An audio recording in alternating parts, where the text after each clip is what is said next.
For all those who appreciate the work that we're doing here on Standing for Truth, please hit that subscribe button because we are just getting started.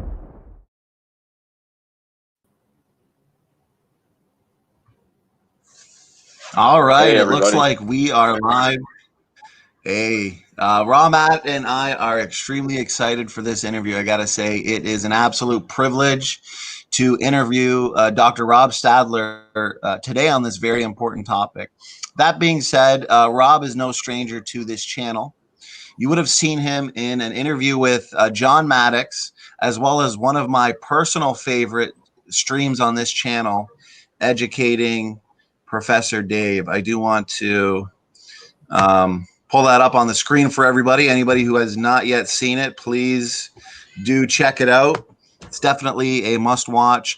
Share around. We definitely want to get it out there for as many people as possible to see. And also check out Dr. Stadler's interview with John Maddox. Definitely worth your time. So anyways, let's get right into this interview, though. First, I want to thank Dr. Stadler for being here and giving us his time for this. Whether you are new to this topic or you have been studying these issues for years, you are sure to learn something today. I'm going to hand it over to Matt to introduce our guest. Matt, the floor is yours. Awesome. Yeah, thank you again, Dr. Stadler, for coming. And this is for everybody who doesn't know. Rob has been the author of 2 must-read books. One is titled The Scientific Approach to Evolution, What They Don't Teach You in Biology, and The Stairway to Life. Those are his 2 major books. If you can flash them on screen, that'd be good. If not, it's all right. But Dr. Stadler received his PhD in medical engineering from the Harvard MIT Division of Health Science and Technology. He's been a scientist in the medical device industry for over 20 years, and literally millions of his cardiac devices are implanted in millions of people worldwide. He has also been elected Fellow of the American Institute of Medical and Biomedical Engineers. He has obtained more than 140 U.S. patents and has over 20 peer-reviewed publications. But anyway, that's enough from Standing and I. Rob, thanks again for being here. If there's anything else that you would like to add for your introduction, or if I said anything wrong, let us know. Well, thank you, gentlemen. It's great to be here today. I appreciate this opportunity and hopes of reaching people out there. Thank you. Great. No problem. We are excited for this, guys. Check out the screen. And we've also got the links in the description box for The Scientific Approach to Evolution and The Stairway to Life, both must-read books, guys. So why don't we get right into it? Actually, I should say before I forget, anybody in the audience, if you do have any questions pertaining to the topic at hand, we're going to be discussing Rob's book, The Scientific Approach to Evolution. Tag me.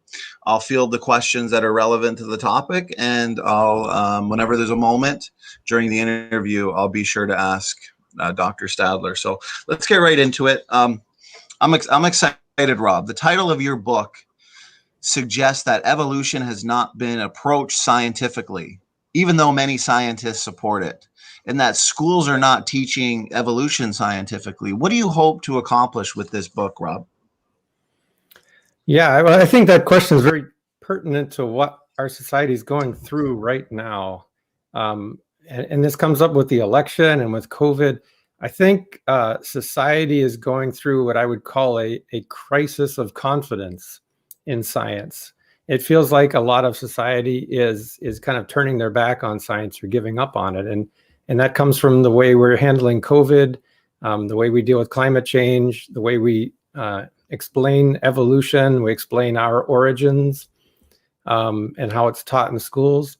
And I'm not going to get political. I think there are many reasons why this is happening. And I'm talking about kind of an increasing divide between what science is saying and what the general public seems to agree with or adopt or believe in.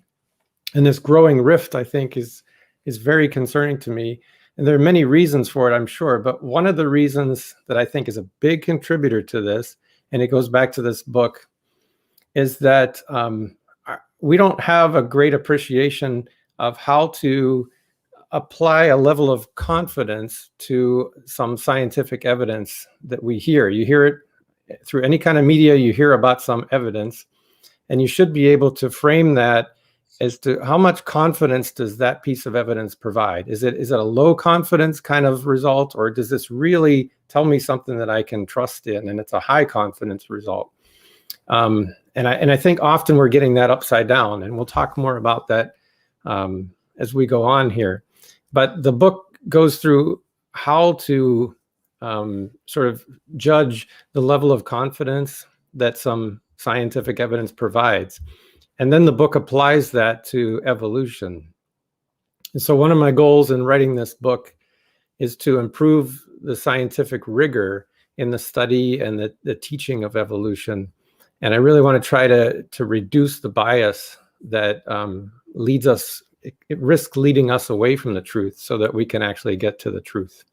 So we want to open up science to be able to follow the evidence wherever it leads, and not put the blinders on and keep us from being able to see the truth.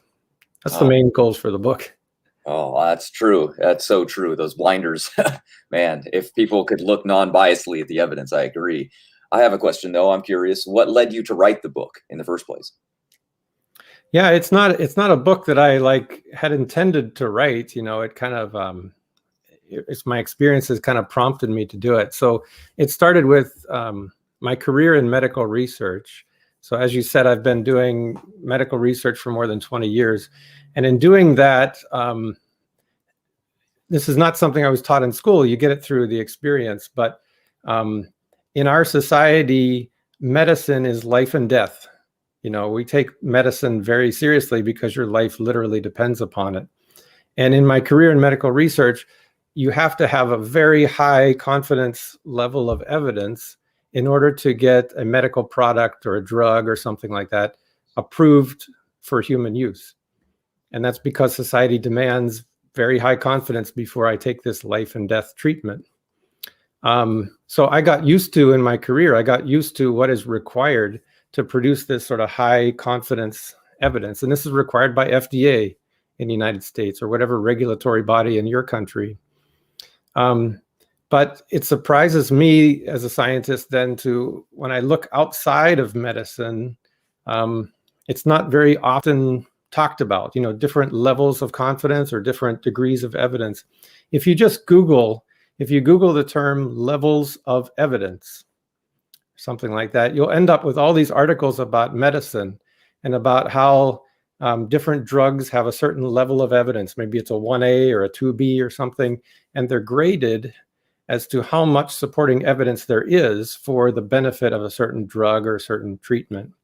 And so in medicine, it's very well established, but not so much in other fields. So I'm used to that. And then my son went to high school biology class, right? And I knew there would be, some challenges to that. But I read his textbook in public school and high school biology. And because my mind is already focused on these different degrees of evidence and the high levels of confidence that I have to get a medical product approved, when I read my son's biology textbook from that frame of mind, it really hit me. It was quite a surprise, because everything in that biology textbook, which is trying to convince the students of the validity of evolution, all of the evidence presented in there actually met none of the criteria that I myself am held to as far as quality of evidence or level of confidence in evidence. And it was exactly the opposite, that they presented very low quality or level of confidence kind of evidence. And that really kind of flipped a switch in my brain. I said, I got to write a book about this. That's awesome. Well, you mentioned in the book that medicine has long appreciated different levels of confidence in evidence. This concept of levels of confidence or levels of evidence is not commonly mentioned in other fields. Why is that? Yeah, I pondered that, and I think what it comes down to is that medicine is life and death. And if you go back a few hundred years in history, medicine was a mess. people were putting leeches on to draw blood out and try to balance your humors, and they were giving, having mercury as a treatment to give you mercury, and all kinds of crazy bad things were going on. Lobotomies, because it wasn't regulated. There wasn't this scientific method, and society kind of rose up and said, we've got to stop having medicine hurt us. We want medicine to help us, right? And that placed these criteria and this appreciation for good science and high quality, high confidence kind of evidence. And I feel like other fields are coming along that route, but because other fields are not really life and death and not as litigious as medicine, right? So in the practice of medicine, if you do something wrong, you're going to be in big trouble. You'll lose your license, you'll get sued. So there's a lot of pressure to get it right there, and that's driven it. And I think other fields are going to come along eventually in this way. I can see that. Yeah, I know exactly what you mean, because as an herbalist, I don't have that rigorous thing that you're talking about. For example, if I take something like a senolytic activator, most people have never even heard of what it is, but it's something that doesn't have to go through any peer review. They can just say, oh, an onion is really good for killing parasites. And you're like, oh, okay, well, how? You can't find out how because there's no actual rigorous thing going on. So do the 6 criteria you mentioned apply only to medicine? Yeah, so we're about to go through that. Real question is, how can I see some evidence that someone's presented to me and give a quick judgment? Is it a high confidence, or is it medium or low? And it's a spectrum. It's not just high or low, but how do you judge where it is on that spectrum? And we'll go through these 6 criteria that are in the book of how you make that decision. Should we go through that now then? Those 6 criteria? Yeah, I think that would be a good idea. As to Rob, how exactly can we determine the level of confidence that science provides? And I'm going to put a visual up for the audience, actually, that'll help them understand. I think that would be a good way to approach this, Rob. Yeah, thanks. That's great. And so in my career and in thinking this through, I've kind of boiled it down to these 6 criteria, which I hope are relatively simple, relatively easy to apply. And I think, this is good for everyone to practice. Like the next time you hear a news story, some kind of scientific finding, something about COVID, whatever it is, to apply these criteria, and it gives you a feel for the level of confidence that result provides. And again, it's not black and white. Like here we have on the left the 6 criteria to give you very high confidence. And on the right are 6 criteria, the opposite, that only give you very low confidence. It's not intended to be black and white. It's a spectrum. But working through these 6 things will help you figure that out. So I'd like to explain these by way of examples, right? So in science, you begin by asking a question. You ask a question that hasn't been answered, and then you use the tool of science to try to answer that question. So you can even tell just by the question you ask whether or not it can be answered with high confidence if the science is done right or not. So to give an example of something that can be answered with high confidence, so this is the left side of the screen. Let's ask the question. Let's say I come up with a new drug, and I claim that this drug can cure cancer. Right? That's pretty relevant. It's a life and death question. It turns out if we ask a question like, does this drug cure cancer? That question can be answered if it's done right, if the science is done right, with very high confidence. And we'll go through that. And then to contrast that with a question that cannot be answered with high confidence. So an example of stuff on the right side of the screen, let's ask a question like, can the fossils found in the fossil record, are those life forms explained by a process of evolution? In other words, did evolution produce the life forms that we see in the fossil record, right? That's a question, and that question cannot be answered with high confidence. It's quite the opposite. So let's go through these in turn. So number one is repeatable, right? If I take my cancer drug and I need to try to prove that it cures cancer, so I could give that drug to thousands of people in a clinical study, and I can get a result, right, to show that it did help or didn't help. And maybe you don't trust me, so you can do the study. You can repeat my results. And maybe somebody in another country tries it, right? So the more the result is repeated, if you get the same answer, you build confidence, you have higher confidence, you trust what comes out of it, right? That's so obvious. Everybody agrees with that. So on the opposite side, though, here we're saying, are the life forms that we find in the fossil record produced by a process of evolution? Well, it's not repeatable. You simply cannot repeat the process that you think produced those life forms. You can't repeat the process to make dinosaurs and make all the other types of things we find in the fossil record. It's simply not repeatable. Now, some people counter that when I make that statement. They say, hey, I can find a T-Rex fossil, and then I can find another one, and I can find another one. So that's repeatable. And I say to that, yes, you can repeatably find fossils, but that's not answering the question I'm trying to answer. I mean, what you've done there is repeatably answer a question of, can I find a T-Rex fossil, or did T-Rex exist at one time? Yes, you can repeatably answer that. But that does not address the question of how those life forms, how that T-Rex came to become a living thing, right? You can't repeat that. So that's number one on the list. Number two is to have direct measurements and accurate results. So with my cancer drug, right, I do this clinical study, I give 1,000 people the drug, I can directly measure who survives, right, and who dies from cancer. It's really quite simple. It's kind of obvious who survives and who doesn't. So that's very direct. On the contrast side, back to our fossil question, what we're trying to do with that is to determine if evolution is the cause of what started these life forms, right? What created these life forms. But what we have is fossils. We've got pieces of bones. We have evidence of death, the remnants of living things. And you're trying to use those remnants of living things to try to extrapolate or try to understand what caused the living thing to become a living thing. And that's extremely indirect, right? To try to study a process of creating life by looking at death and sparse remnants of death is very indirect. And there's a lot of extrapolation. So that's quite the opposite. It's the polar opposite. Number three is a prospective interventional study. Now, those are kind of fancy words.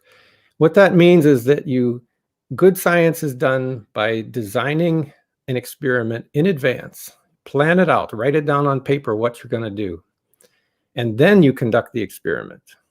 That gives you higher confidence if you do it that way. And why that does is because it allows you, by planning the experiment in advance, to block out anything that would get in the way, anything that would confound the results.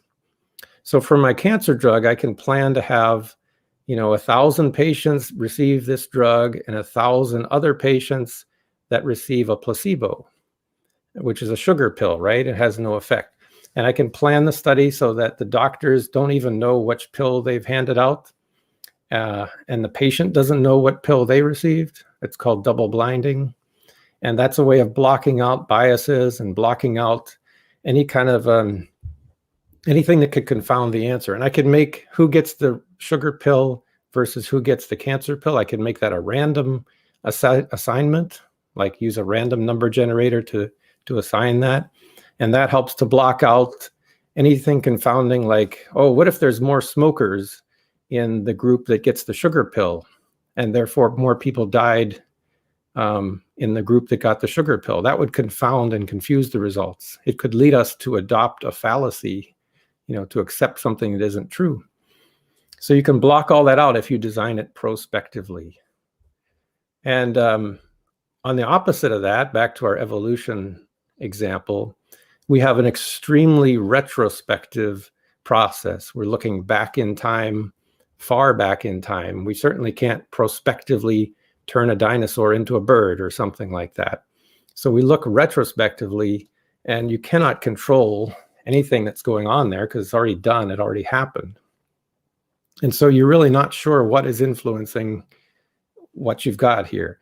So a nice mantra I pull out of this third criteria is that if the study is done right, a prospective study can actually establish cause and effect, right? So I give the cancer drug, the effect is that cancer is wiped out. And if I do it right, I can establish that as a cause and effect kind of relationship. But if all you have is a retrospective study where you're just observing things that happened in the past, you can't possibly establish cause and effect. All you can do is sort of hint at an association. You know, there seems to be an association between this and this, but I'm not quite sure what's going on because I couldn't control it. I may not even know the conditions of what happened so far back in the past. So we're halfway through. That's number 3. Number 4 is to be careful to avoid bias. And we all have bias. I have bias. Everyone has bias. And it's good to admit we all have bias because it's a fact of being human. And that bias can confound you. It can keep you from getting at the truth. So in the example of the cancer drug, where I'm trying to determine if this pill can cure cancer, I got to avoid bias. In fact, every clinical study that I design, I have to have a paragraph or two in the protocol that talks about how I'm going to minimize bias in my study. So I already mentioned with the cancer drug, I can randomize patients to who gets the drug versus who gets the sugar pill. And I can blind the doctor so they don't know who's getting the drug or the sugar pill. I can blind the patient so they don't know. And this takes away biases, even biases that are subliminal that you don't even know are happening. And so this is why, you know, a cancer study can be done with high confidence. You get that stuff out of there. On the opposite side, we have this evolution experiment, or we're trying to explain how life forms came to be. There's inherently a lot of bias there, and everybody comes to that with their preconceived belief. And in that particular question, I think the influence of bias can actually be greater, more influential than the actual data that you can find. The evidence that you dig up can have sort of less of an influence than the bias. The bias predominates and can blind us from the truth. And you can't block it out. You know, you just can't do that with that kind of a study. Number 5, we're almost there. Number 5 is to be careful to avoid assumptions. So assumptions are ways, they're kind of like shortcuts, you know, or ways of filling in for something that you don't know in a study. And sometimes you're trying to save money, you're trying to make the study go faster. So you say, hey, you know, why don't we just assume that smoking cigarettes doesn't matter in my cancer study? You know, and that would be a bad assumption. But assumptions are always made to try to make it faster or cheaper. So you really want to avoid those assumptions. And a well-done clinical study on a cancer drug, you know, if they have any kind of assumptions like that, they're going to list them out and be candid about them. They're not going to hide them. But they design the study so that you avoid assumptions. On the other side, with our question of evolution and the fossil record, there's many assumptions baked into this. And a couple of them that are my favorites are that, you know, if you're digging through layers of sediment, and in a given layer from a certain age, if you don't find a particular kind of life form, then that means that life form didn't exist at the time that that layer of sediment was produced, right? That's a typical assumption that's made. You can't really prove it, but you assume that's a fact. But then some evolutionists will actually make the counter assumption, and they'll say, well, we know that there are very few transitional fossils, right? And if I can't find anything transitioning to become a bat, for example, and that's kind of a fact right now, nobody has found anything that seems to have been a transitional form to get to being a bat or a fish or whatever.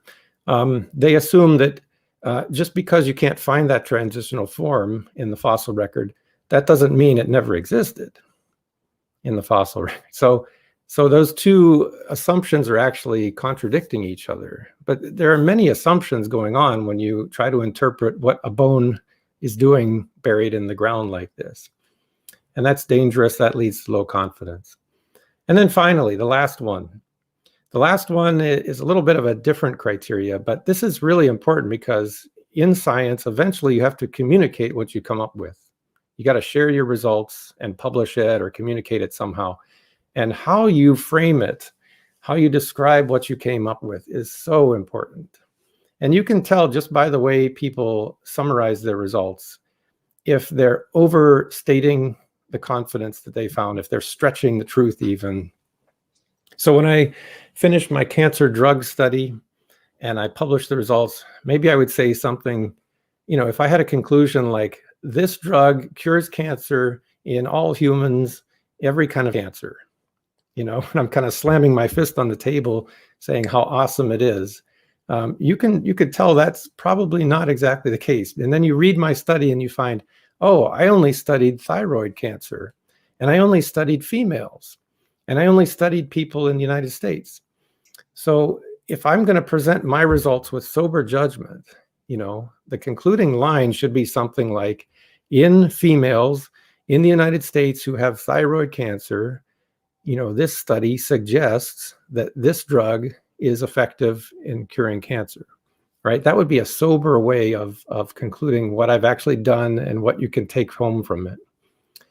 The other result where I say, hey, this cures all cancer in all people all the time is an extrapolation. It's overstating confidence, and it's kind of going beyond the scope of my study, and that's really bad science. And you see that a lot when media picks up on results, and they kind of amplify and hyperbole and stretch the truth a little bit. So number 6 criteria when it comes to this fossil record, our biology textbooks, they'll say with great confidence in the statement that all living things have common ancestry, and the fossil record proves that, life forms descended from each other through common ancestry through the process of evolution. And they don't put any kind of hedging in there, like we think so, or evidence suggests that, or, they state it with very high confidence, which is an artificial kind of confidence, and it's bad science. And that deeply concerns me. So the next time, just summarize this, the next time you hear some evidence on some media, some paper you read, whatever it is, you can apply these 6 criteria to what you see and get a feel for the level of confidence that result provides. And that's really one of the take-home messages from this book, is to be able to do that. Well, I think those were some great points, and I can't recommend your book enough. And it's true, they like to treat, for example, the fossil record as high confidence science, right? And for all the points that you brought up, Dr. Stadler, this is precisely why I prefer high confidence empirical science. I like the way you put it. We like to avoid bad assumptions. We like that which is measurable, as you said. When it comes to drugs, we can find a solid result through repeated studies and, say, giving the drug to thousands of people, where we can build confidence in the science, as compared to, and I like the way you put it, as compared to fossils. They're not repeatable. We can't repeat this process that produced these life forms in the fossil record, right? I think this is why, Rob, I find evolutionists, when I interact with them, they often like to hang out in the fossil record in terms of arguments, because it's so low confidence. There's so many stories and interpretations that can be put forth based on such indirect evidence, right, as compared to that which is direct, as you stated. So great points. That's right. And you can make whatever story you want. And because the evidence is such low confidence, you can argue forever and ever and ever and never get to a resolution. And also, because it's low confidence like that, it can be very difficult to falsify. It can be difficult to prove that you're wrong. Right. If I pull out a bone and I say this bone is transitional between dinosaurs and birds, it's pretty hard to prove that wrong. And I can make up a story and if you can go back to the screen for, I want to give a nice sort of object lesson to it.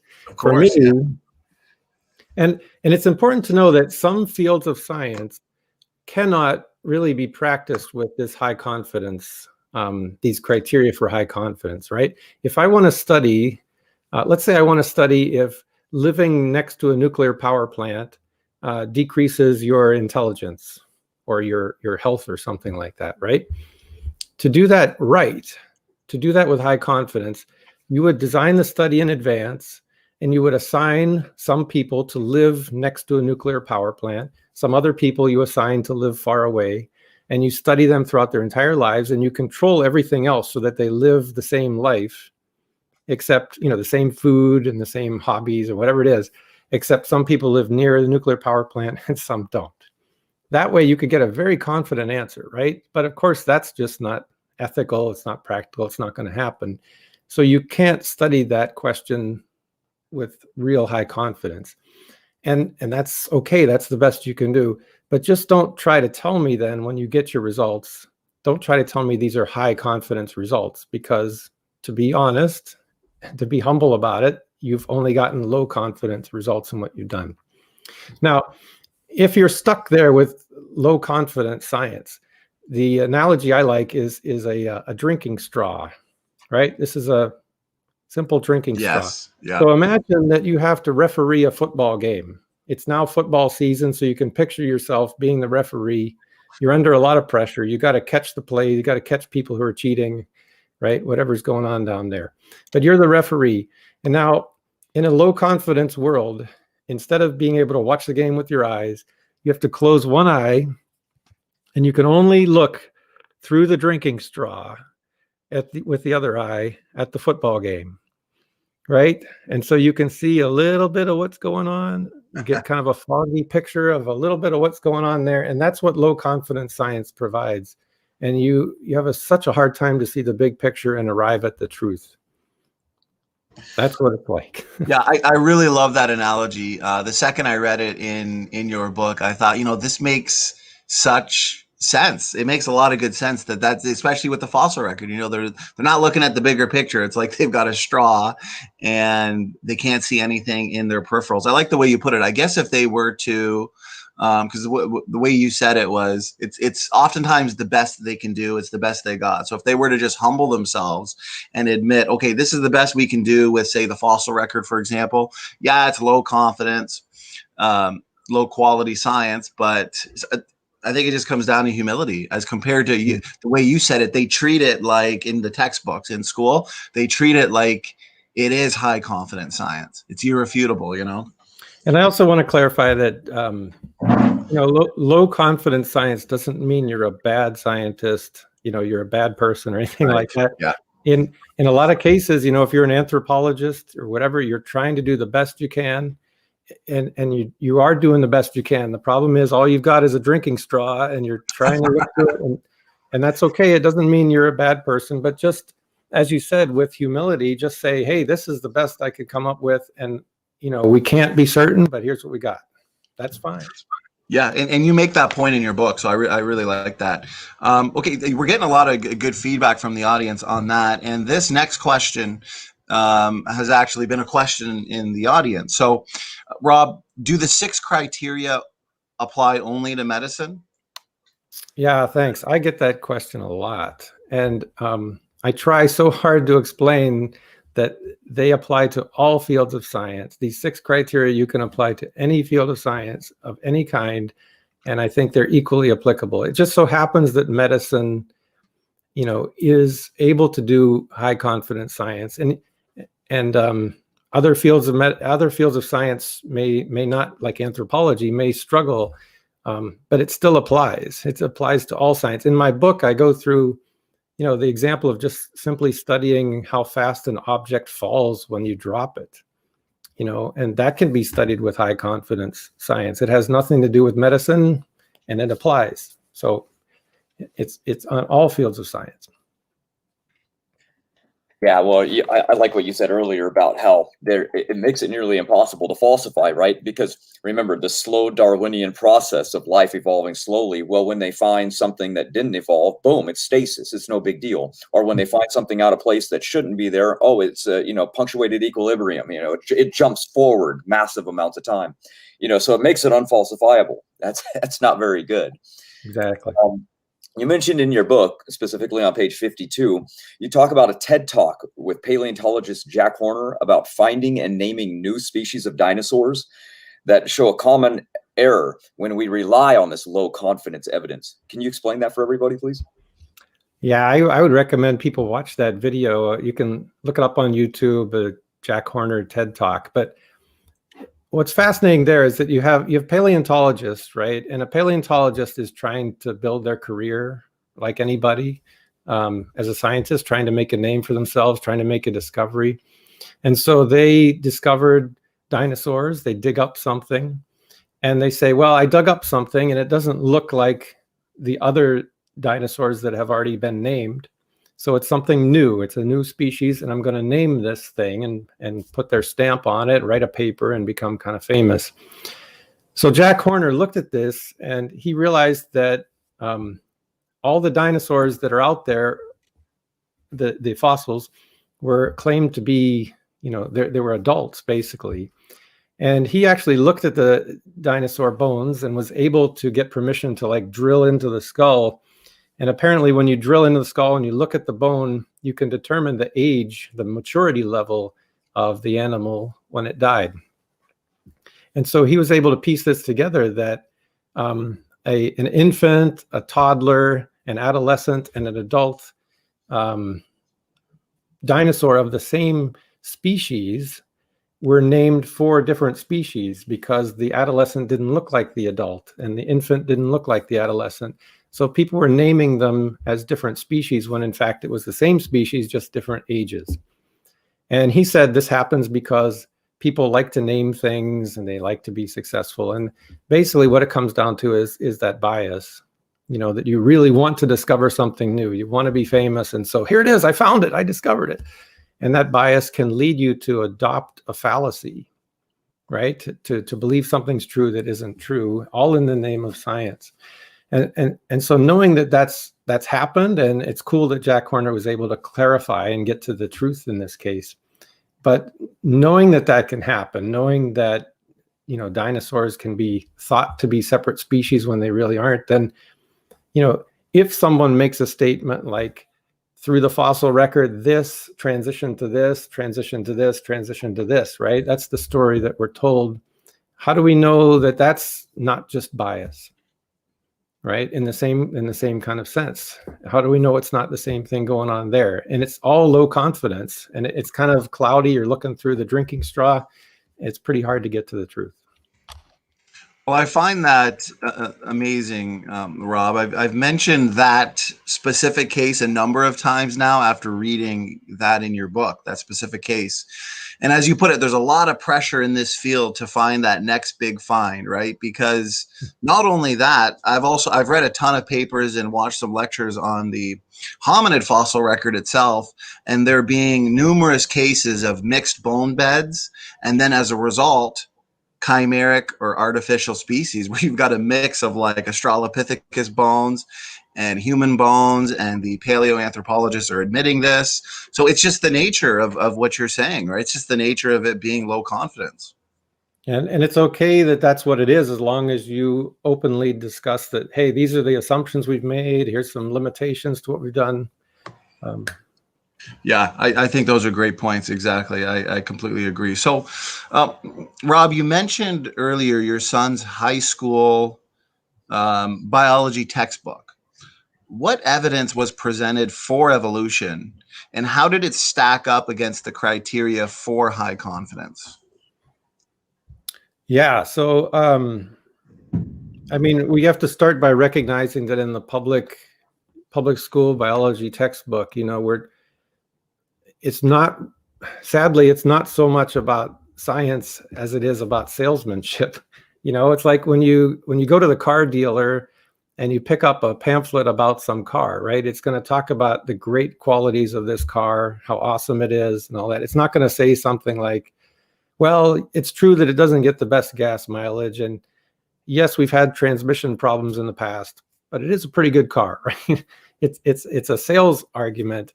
And so the biology textbook expectedly is unfortunately a one-sided argument that's trying to convince kids about evolution. But when I look at the evidence that was presented in there, and I've seen many biology textbooks very similar, but they largely rely on four pieces of evidence. And first is the fossil record. So we've talked about that. It's very much low confidence. Next one is homology, which is to show that across different types of living organisms, we have similar genes or similar bone structures, like we have 2 long bones here and 5 phalanges and so forth. And you'll see that in humans and in bats and in fish or lizards. So that's homology. The third would be vestigial organs or bad design in living creatures. That's an argument. And the fourth one is biogeography, which is how different living organisms are dispersed around the planet, or some only live in certain regions.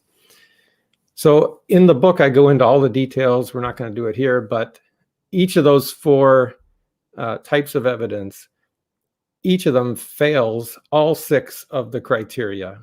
So it's not just lowish confidence. It is kind of like the lowest confidence of evidence in each of those that the biology textbook praises as being convincing. Unfortunately, that's the situation we're in, and that's what they emphasize. Right. Great answer, Rob. A couple of relevant questions that, before I miss them, because once there's too much going on in the chat, I'll miss the question. So this one came in the form of a super chat. Doki Doki Bible Club, thank you so much. Asks, is RNA world high or low confidence? I think we know the answer to that one. Yeah, well, good question. So first, RNA world this is relating to the origin of life, right? To get the first living thing started. And of course, cells are extremely complicated. And so there's a hypothesis that life began first with just RNA, because RNA is able to be a catalyst like an enzyme, and it's also an information carrying molecule. And that's why there's some excitement about RNA world. But if you look at those 6 criteria, right, we can go through it real quick. RNA world is not repeatable, meaning we can't go back before there was life and the conditions that existed and try to repeat an RNA type world. You can try to do it in a lab today. You can do it in your little flask with your chemicals and your hoods and all that stuff.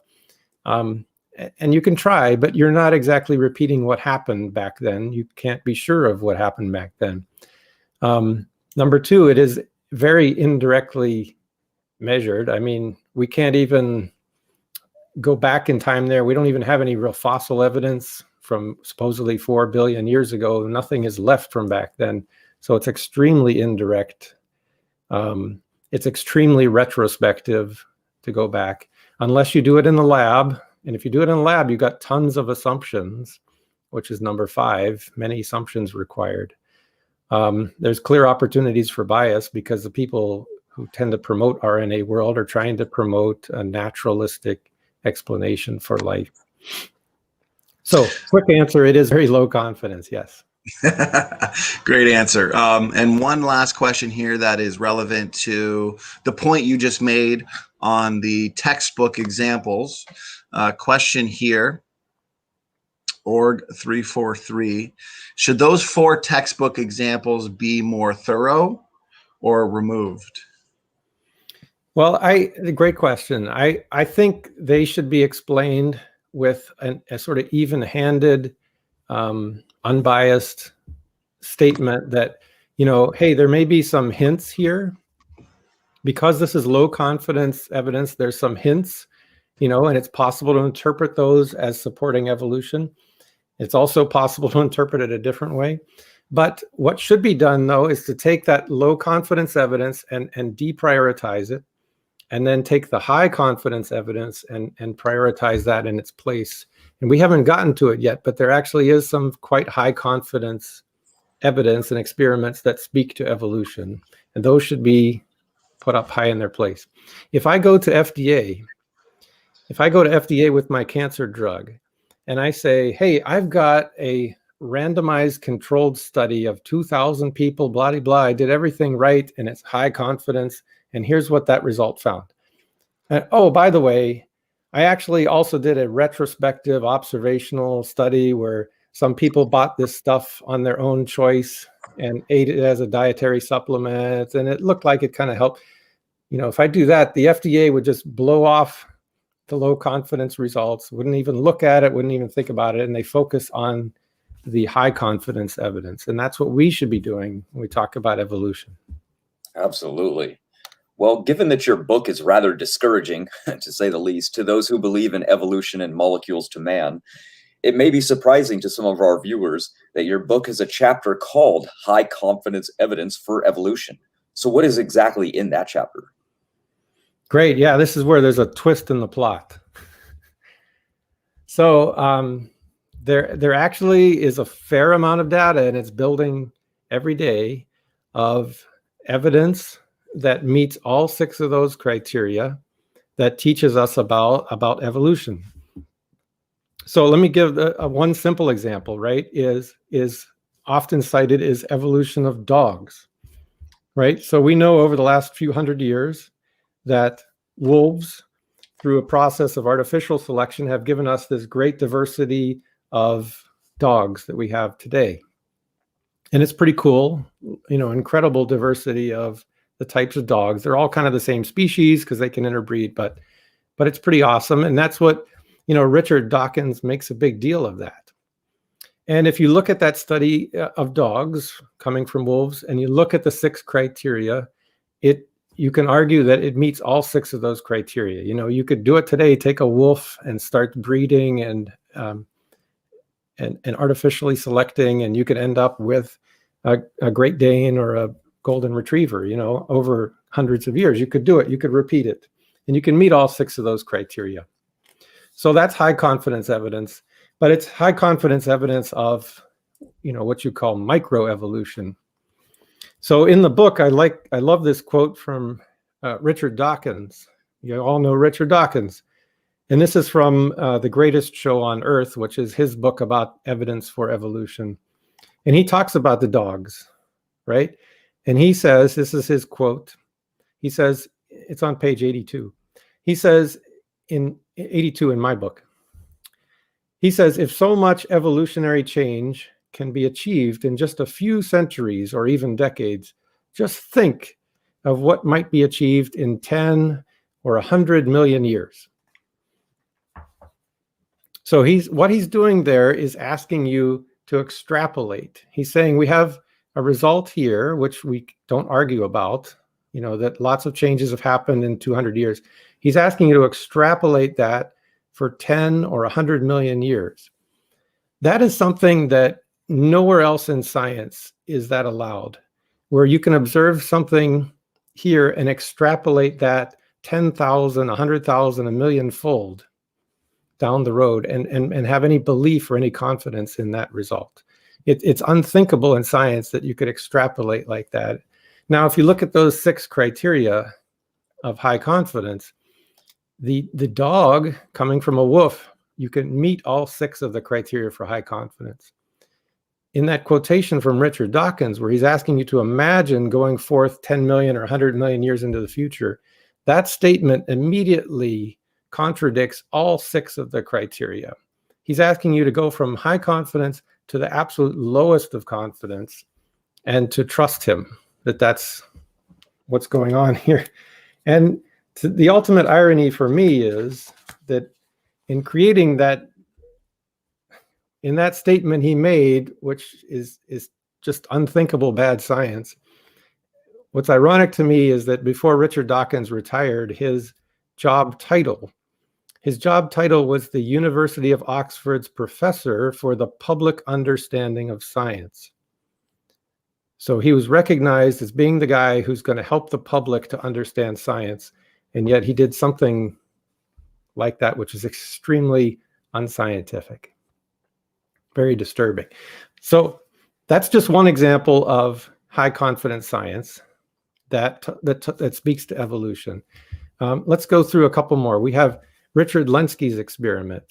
Some of you, probably most of you, are familiar with that, right? He's up to like 72,000 generations of E. coli in a flask. This is done repeatably because he's got 12 flasks, and you can also freeze and thaw, parts of the experiment. You can repeat what happened.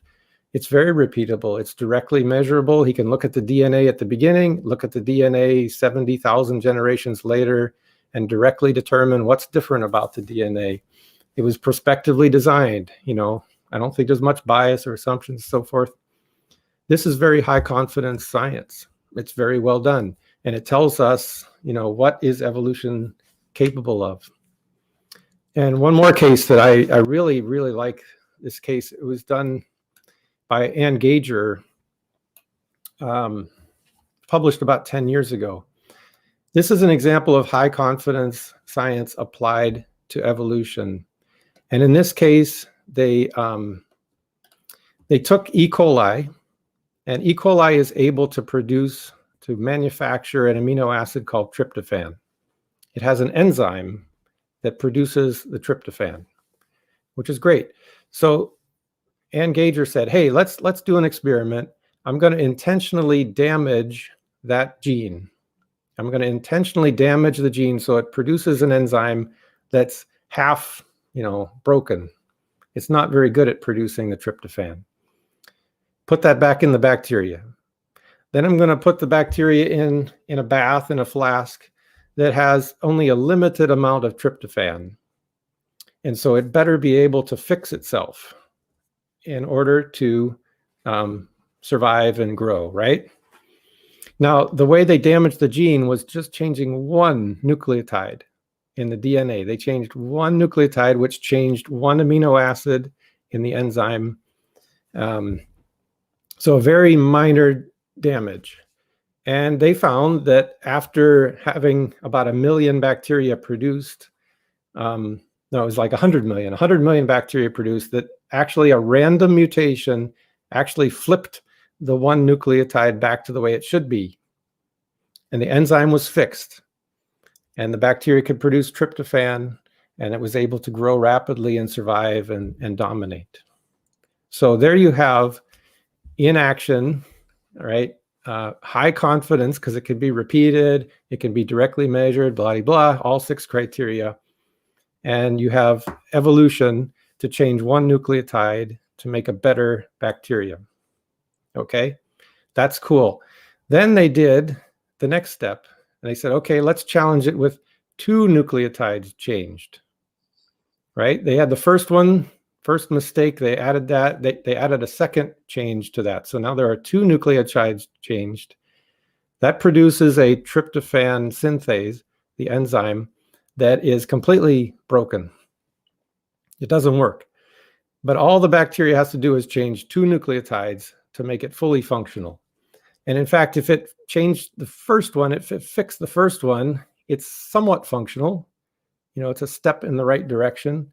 And then it needs to change the second one to be fully functional. So this was a test. Hey, evolution, I'm giving you a test. Can you solve the test?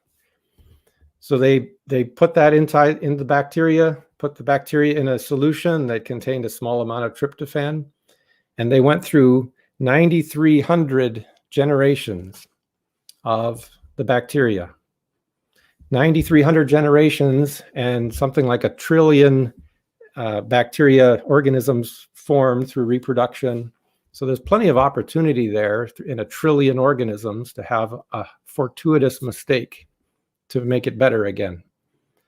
And they found not only did the E. coli not fix the problem, so it was not able to repair the tryptophan synthase enzyme. Not only was that the case, but in the 15 flasks that they tried, the repeatability of this, some of the flasks just jettisoned the gene entirely, or they inhibited production of the enzyme because they're better off. The bacteria were better off not even trying to produce that enzyme because it's a waste of energy. It actually takes tryptophan to make that enzyme. So they're burning their tryptophan they do have. So it was easier to just give up rather than try to fix those two nucleotide errors. So this gives you a feeling of the bounds of how far evolution can go. You know, Mike Behe describes it as the edge of evolution. How far can evolution go? And this was a prospective test to see how far can evolution go, and it failed the test.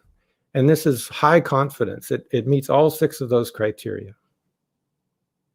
So there is high confidence evidence that addresses evolution, and it's way above the kind of evidence that you'll find in the biology textbooks. Yeah, that's awesome. So many great points there, Rob. It would take us all day just to kind of touch on all of them. That was an answer everybody needs to hear. Very important. Just like Richard Dawkins. Most evolutionists, they commit an extrapolation fallacy. I like the way you said that what they're doing is they're extrapolating the data. Just imagine, you know, all these small micro evolutionary variations over millions of years. Imagine what could result, fish to fisherman, right? But what I find funny, Rob, is the fact that the changes we see are typically downhill and reductions in allelic variability. Like you were talking about with Lenski's experiment. What Lenski has actually observed at this point, from my understanding, is that his bacteria overall have shrank in functional genome sizes.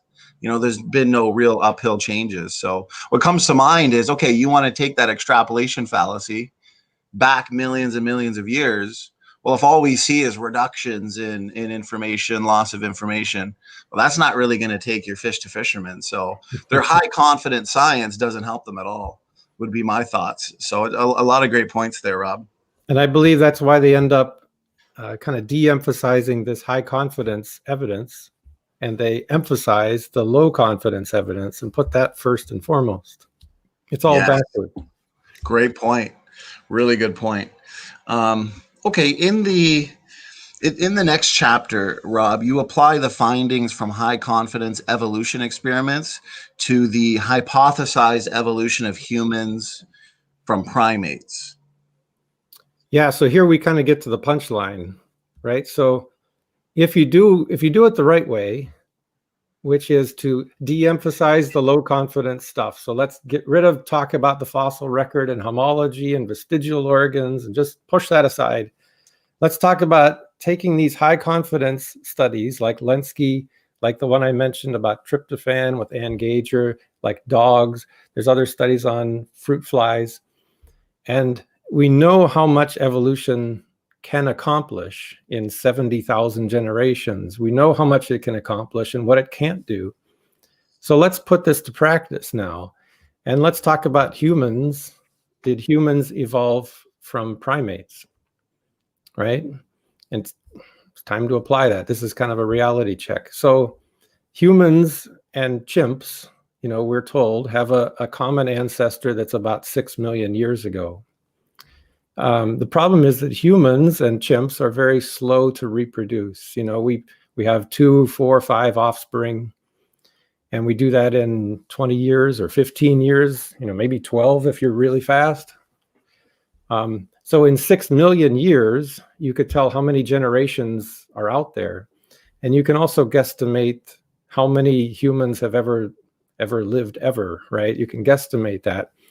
And it's nowhere near, you know, how many bacteria that I can study in an experiment in my lab. I can easily surpass the number of humans that ever lived, you know, just doing Lenski's experiment. He's got trillions and trillions of bacteria in his study, and he's got 72,000 generations, which, if you do the math, that's almost 2 million years of human generations, right? So you just take what Lenski has learned and apply that to humans coming out of chimps. And I think that's a very interesting result because, you know, you've had this many times on your show already, but we're all told that humans and chimps are 98% the same DNA. And I know you guys have gone through this many, many times, but with with the latest genome sequencing of chimps, I think it's called Pantro 6, the true number of the agreement between human DNA and chimp DNA, I think, is now in the mid 80s, something like 80%, certainly not 98%. But it almost doesn't even matter, because even if it is 98% similarity, and we have about 3.2 billion nucleotides of DNA, you're still talking about tens of millions of nucleotide differences between us and chimps. And we also know what's called orphan genes. I think you guys have been through this many times on your show, but every species has orphan genes, which are unique genes to them that no other living thing has, that make them special and unique, right? I think human orphan genes are going to give us big brains, consciousness, ability to speak and communicate. So there's a lot of interest in these orphan genes that we have and chimps don't have, nobody else has. If you just look at those orphan genes, you read the papers about this, there's something like 1,400 orphan genes that we have that chimps don't have. So when you add this up, you're looking at, you need to come up with 1,400 new genes, you need to come up with tens of millions of nucleotides of DNA between us and our common ancestor with chimps in 6 million years. And then we look to Lenski's experiment, this one by Ann Gager, and all this other high confidence science of evolution.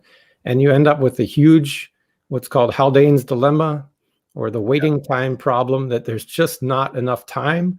There's not enough generations. There's not enough human beings ever that existed to accomplish the kind of changes that would be required.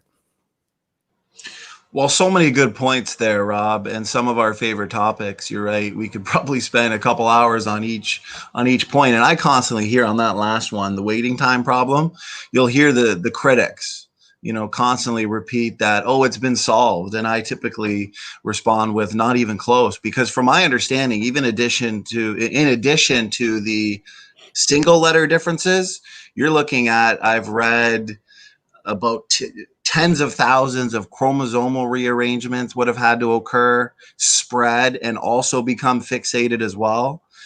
And tens of millions of base pairs of insertions and deletions. And what we know about the rates of fixation, how slow they are, and most new variants are lost. This is a huge, huge waiting time problem that I think a lot of the critics, or those that just kind of accept that type of evolution, they don't really think about these problems. So I'm really glad you brought those up. Yeah, and it's easy to get single nucleotide changes. Those kind of like salt and pepper, they just pop up all over the place generation by generation. But if you need specific changes to occur in specific places in order to make a new function, or to come up with an entirely new gene that's never been produced before, we just know that the probability of that is just astronomical. And humans are so slow to reproduce, and there's so few of us in relative terms compared to a bacteria, that it just makes no sense that that's possible. Yeah, great answer. One quick question before we move on is in regards to the topic of orphan genes that you were talking about. I find that to be a really fascinating line of evidence for independent origins, because I find that this is exactly what we'd expect to find, is these taxonomically restricted genes. How does the evolutionary community, Rob, how do they deal with that observation? What are their explanations? And I guess the best way to ask the question, are there explanations, whatever those are, for the existence of orphan genes? Would that be considered high confidence? Good question. Yeah. So I think you guys have covered this a lot on your show, but there's two proposed explanations for orphan genes. And one is just random sequences that got lucky. And the second is that a gene gets duplicated, and then that gene changes its function over time until it's not recognizable anymore from its old twin, and has a different function in a different sequence. And the way they study those then is to do phylogenetic trees and to look at the DNA similarities and try to pull this together. And it certainly isn't high confidence because it's not repeatable and prospectively studied. You don't see these things. You can show me examples of gene duplications and then some divergence where the duplicated gene slowly changes a little bit, but you're not going to see it diverging so much that it's not recognizable anymore, which is what the theory would say, that they're no longer recognizable and now you have an orphan gene. You can't repeat that. You can't do that prospectively. So there really isn't much confidence to it, but it's the only thing they have, so they have to kind of grasp at what they've got. Makes sense. Makes sense. One of the main points in your book actually is that low confidence evidence is being prioritized over high confidence evidence in the teaching of evolution. Why is this not recognized? Yeah.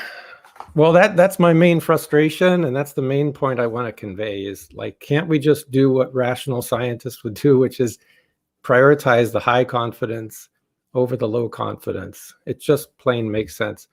I think the low confidence is prioritized because, as we've said, you can make up a story and make that story agree with what you want to be true, to make it agree with your hypothesis. And you can promote that all day long, and it's very hard to falsify it. It's disturbing to me. And when I went back to our intro, when I said that our society is having a crisis in confidence when it comes to science, I think this speaks to it too, is that people have good intuition and good common sense. And if you try to tell them a story, and they don't see real confident evidence backing it up, they're just not going to believe you. And then you erode confidence in science, you erode confidence in whatever a scientist says, because they're calling your bluff. And the other part of this, there's another dimension to it we haven't talked about, and it's kind of the elephant in the room. And it goes by the fancy name of methodological naturalism. And maybe you guys have talked about this on your show too. But a lot of people argue that science can only be practiced under the assumption of methodological naturalism, which means that science can only address natural causes, that science is not equipped to speak of anything that is not a natural cause. And so we start off thinking, okay, how did life begin? There could be a natural reason, or there could be a supernatural, a non-natural reason. But if we're going to study this with science to try to get at the truth, which one of these is right? Well, science can't deal with something that's not natural. So that one's off the table, and we're left with the natural explanation, and that must be the truth. And so here you have what's called the truth-seeking argument, that if you apply science and you must have methodological naturalism, you're no longer seeking truth. All you're seeking is the best possible natural explanation. Doesn't matter what the truth is, you're going to come up with a natural explanation, and that's all you got because you've already blocked out the alternative. And that is, the way a lot of people want to practice science. And when it comes to origins, the question of where living things came from, there's only one naturalistic hypothesis, right? And that's evolution. That's neo-Darwinian. That's all there is. So it's the only game in town. Everything else is excluded. And so we have to find ways to support this. Science has to support this. And maybe that's what makes people do something that's very foolish, is to flip low confidence and high confidence evidence up on its head. So let's emphasize the low confidence because that can support our one hypothesis. And let's suppress this high confidence evidence that we don't like the looks of it.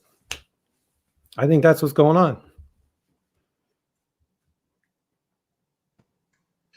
Awesome answer, Rob. We're getting a lot of good feedback in the chat. Really lively chat. Good audience today. Really enjoying this. Time's flying by. I've got a couple questions that I managed to save. in the brink of time before I lost it. Here's one here that's pretty relevant, Rob. Would low confidence work for 9th grade bio and higher confidence for 12th grade bio? Well, maybe I'm not understanding that, but I'd prefer to have high confidence for both. I mean, no matter what age you are, what level of understanding, you got to prioritize the high confidence always. Put that on top, and you're very justified in suppressing. You can mention the low confidence with a little asterisk next to it to say, well, we're not really sure. This isn't very clear what it's trying to tell us. But that's true no matter what age you are, no matter what field of science you're studying. Right. Great answer. Right here we got Anthony Maurice. This is from earlier.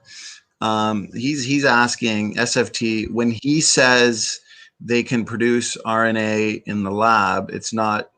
Oh, maybe that wasn't his original question was, what does Rob mean by in the lab? Does this mean highly controlled environments? To summarize this question. Yeah, right. So you can, I guess we were talking about RNA world at that time, right? Yes. Right. So, you can manipulate RNA in the lab, and we have to do another show on origin of life and on RNA world. I think that might have sparked. I'll I'm sorry. Go ahead, Rob. I was cutting you off there. Well, just to go along with it, you do it in the lab. It's highly controlled. It's highly contrived, and it's overly simplified because you have very pure starting ingredients. A very clean flask with very pure ingredients, probably homochiral, that you add in, and you can get some results. But whether that has any relevance to some dirty rock, 4 billion years ago, tons of assumptions, an extraordinary amount of assumptions would have to go into believing that that's at all related. Right. Great response. Let me see another question here that came in, if I could find it. Like I said, lots of good feedback. Actually, as I'm looking for this next question, Matt, did you have anything that came to mind there, brother? Yeah, I like I like to imagine that if I drank some coffee and my headache went away, and I'd be like, oh my gosh, I got to sell coffee to get rid of headaches and just patent it. You know what I mean? As fast as I can, because it worked for me one time. That's kind of what they're doing, right? I just read a study recently. I think you'll find funny. They believe that human males grow beards because of being punched in the face. That's the evolution of beard. And their theory on this was based on that if you wrap a bone in sheep wool and drop weight on it, it doesn't take as much damage as if you don't have wool wrapped around it. What kind of confidence do you think that would be in that theory? It is. It's laughable. It's interesting. You can make any story you want to make, and it's surprising how much of that ends up being published without scrutiny. It's quite shocking. Yeah, that was published. That's peer reviewed, published. Well, Matt, if that's the case, then you should have a huge beard. Man, you think. He gets punched a lot. All of that cage fighting. So a question here that came in, but I can't seem to find it to screen share it, has to do with the high confidence, low confidence science. Rob, is that a new term, or is this something that's always been recognized? Was the question in the chat?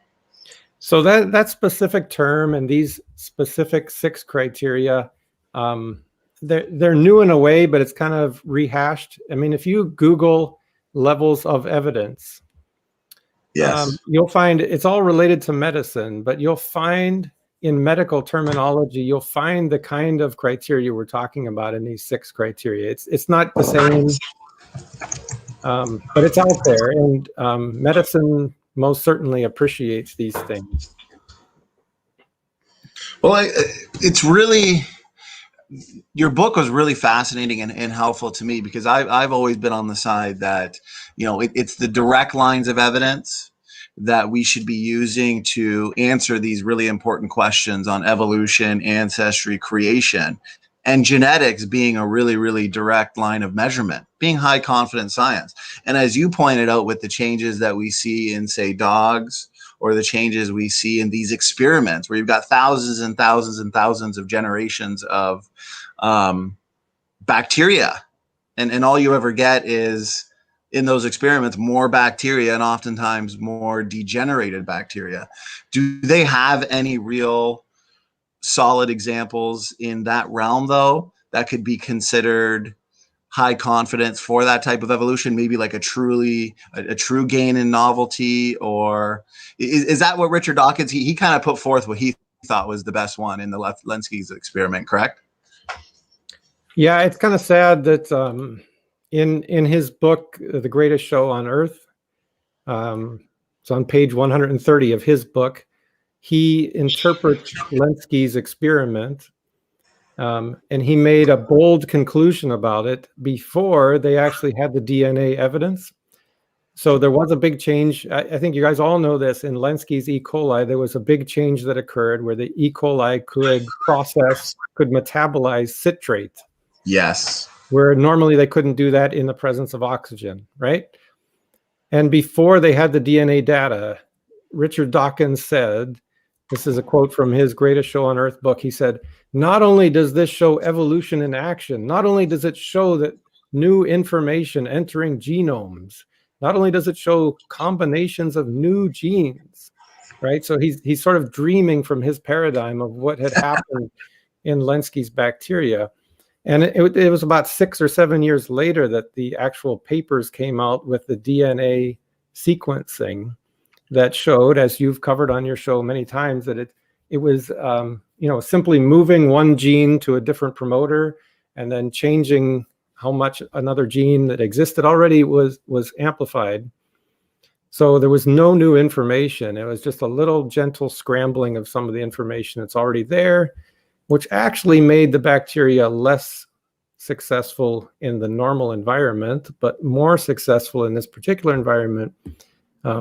That's what happened. And it's very irresponsible for Dawkins to make such a strong, pound the table with your fist kind of conclusion based on his bias and his paradigm before we actually knew what actually happened. Now that we know what happened, it's pretty unexciting.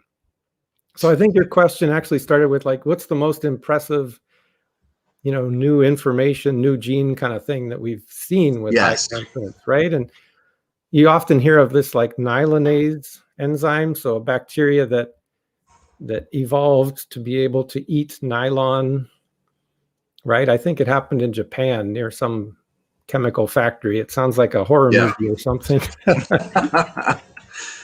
So similar to Lenski, that was initially thought to be a whole new gene, a whole new protein with very creative, different design to it. And I think over time that's been proven to be some pretty modest, just a few changes in the DNA sequence that resulted in this ability to eat nylon.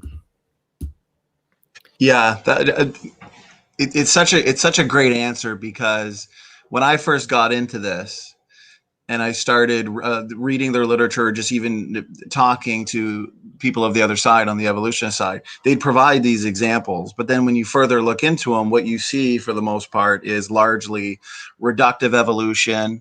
And like you said, even with that advantage seen in Lenski's experiment, the best you're seeing is an increase in fitness in a very narrow sense, because the rest of these genomes are decreasing in functional genome capacity. Or I just love that Lenski experiment, because I've read exactly what you quoted, Richard Dawkins saying the same thing, and yet all you see is a loss of genes. I find Lenski's own data is revealing clear evidence of genetic degeneration. So that was a really good answer.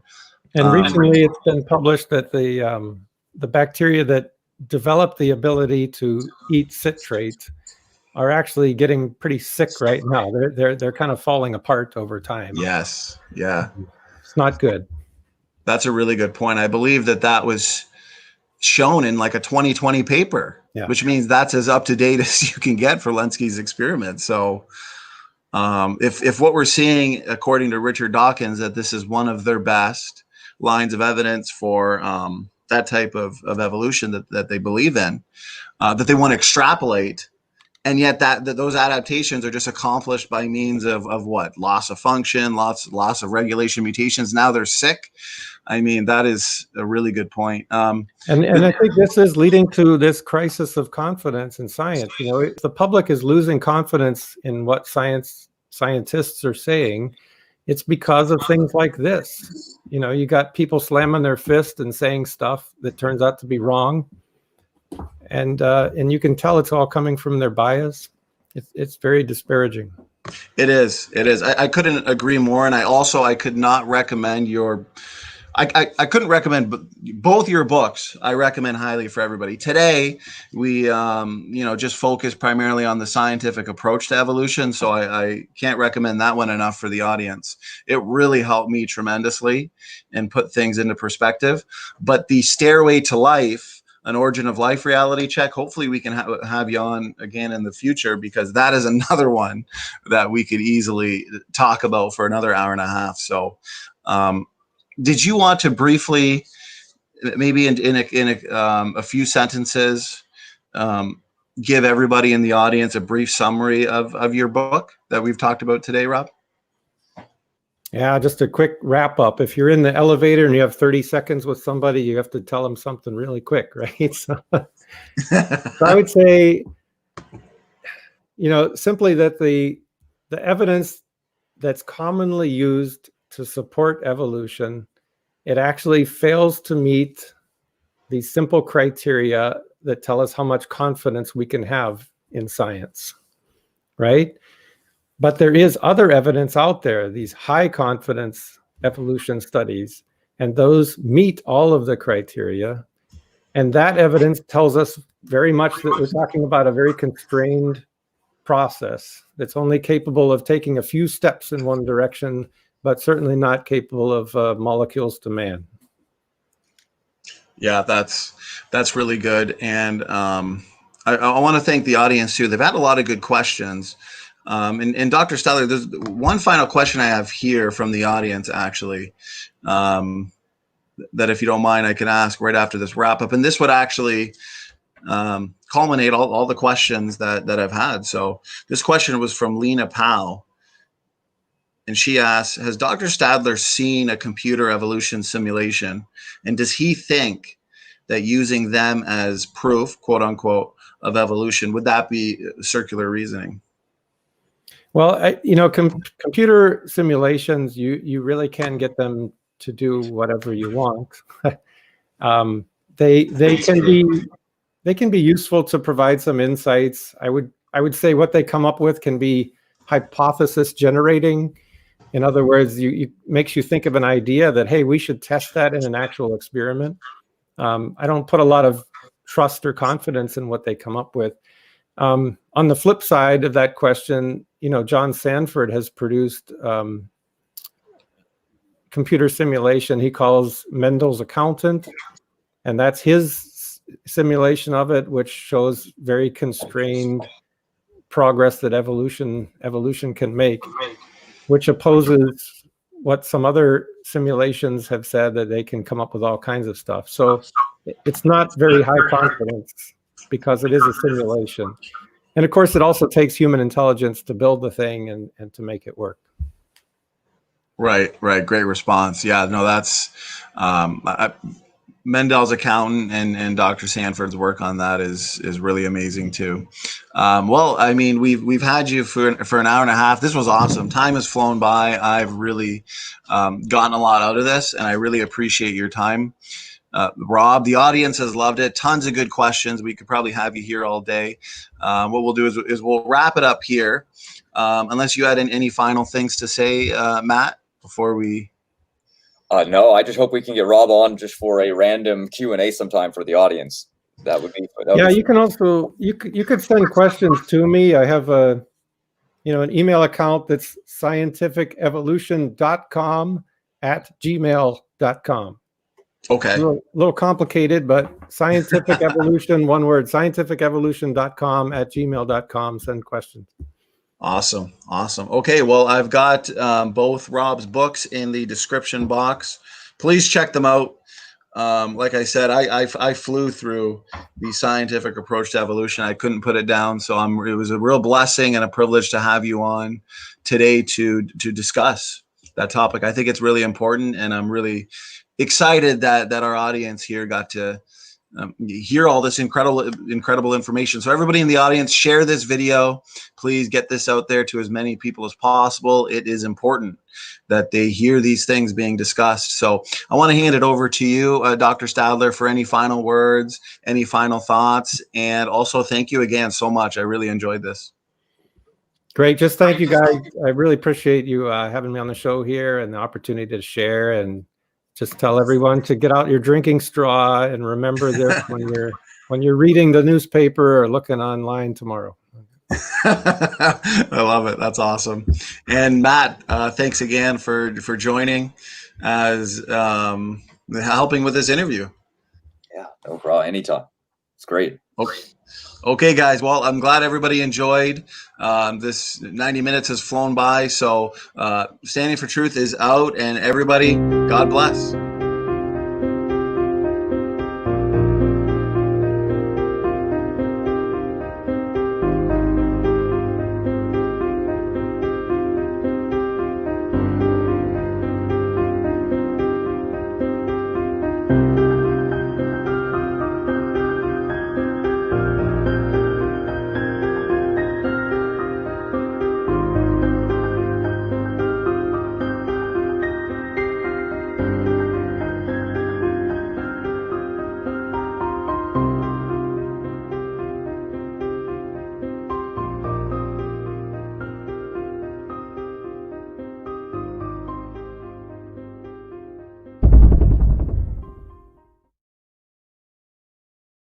For all those who appreciate the work that we're doing here on Standing for Truth, please hit that subscribe button because we are just getting started.